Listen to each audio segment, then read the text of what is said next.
Good morning everyone. सागर विश्वविद्यालय प्रवेश परीक्षा 2021 अति महत्वपूर्ण प्रश्न इतिहास। इस वीडियो में हम डिस्कस करने जा रहे हैं बीए, बीएड, बीएफए और बीए एलएलबी के लिए ये महत्वपूर्ण प्रश्न हैं। तो चलिए प्रश्नों को देखते हैं बगैर देरी किए हुए। देखिए जो प्रश्न है, पहला प्रश्न है सेल्यूकस, जिसको अलेक्जेंडर द्वारा सिंध एवं अफगानिस्तान का प्रशासक नियुक्त किया गया था, को किस भारतीय राजा ने हराया था? तो ये चंद्रगुप्त था और चंद्रगुप्त के समय ही ये सेल्यूकस जो था वो आया था। अगला प्रश्न है कला की गांधार शैली किसके समय फली फूली? तो ये कुषाण शासकों के समय फली फूली। अगला प्रश्न है बोगज कोई का महत्व इसीलिए है, क्यों है बताइए? तो वहाँ से प्राप्त जो अभिलेख हैं उनमें वैदिक देवी एवं देवताओं का वर्णन मिलता है, इसीलिए वहाँ के जो अभिलेख हैं वो महत्वपूर्ण है। चलिए अगला प्रश्न है भागवत संप्रदाय के विकास में किसका योगदान अधिक था?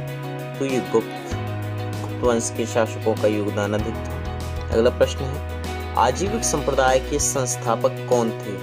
तो ये मक्खली गोसाल जो थे, मक्खली पुत्र गोसाल जो थे वो आजीविक संप्रदाय के संस्थापक थे। अगला प्रश्न है उस स्रोत का नाम बताइए जो प्राचीन भारत के व्यापारिक मार्गों पर मौन है? तो ये मिलंदपन है। अगला प्रश्न है वह स्तंभ जिसमें अशोक ने स्वयं को मगध का सम्राट बताया है? भाब्रू स्तंभ है, भाब्रू स्तंभ। चलिए आगे चलते हैं।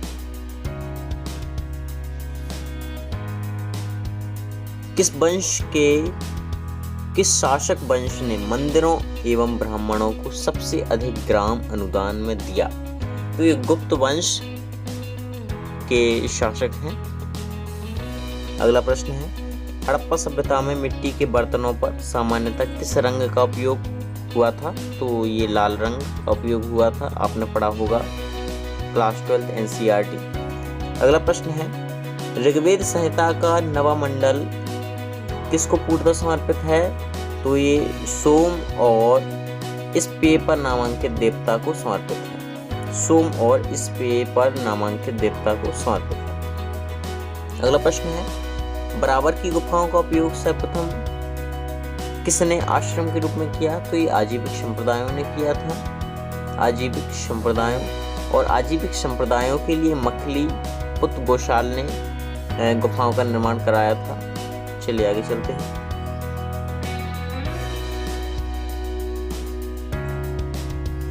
चीनी यात्री इत्सिंग ने बिहार का भ्रमण किया, कब किया? तो ये 670 ईस्वी में किया था।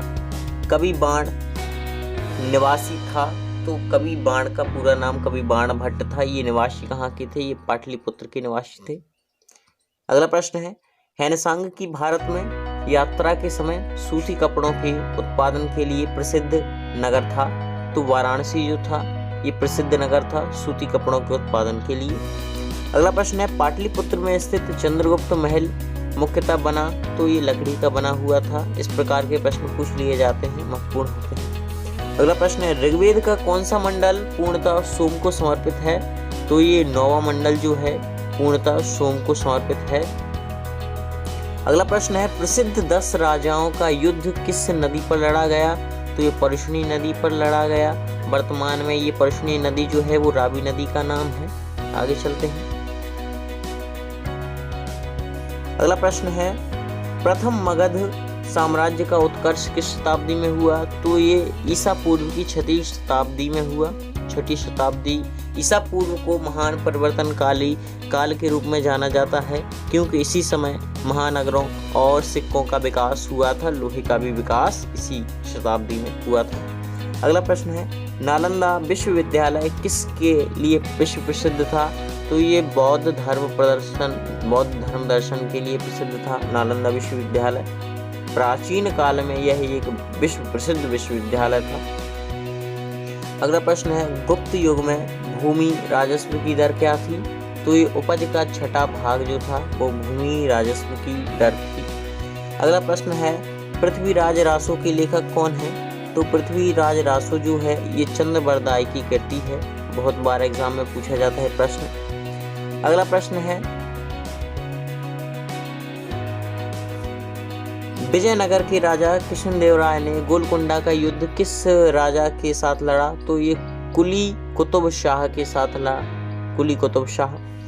अगला प्रश्न है स्वप्नवास दत्ता के लेखक हैं। स्वप्नवास व दत्ता के लेखक कौन है? तो भास जो है। अगला प्रश्न है किसको चालकोलिथिक युग कहा भी जाता है? तो ये ताम्रपाषाण युग जो है इसको चालकोलिथिक युग कहा जाता है। अगला प्रश्न है कौन सी बात बौद्ध धर्म तथा जैन धर्म में समान नहीं है? तो ये आत्मदमन जो है ये समान नहीं है। अगला प्रश्न है किस राजा ने पाटलिपुत्र बसाया था? तो ये उदयन ने पाटलिपुत्र बसाया था।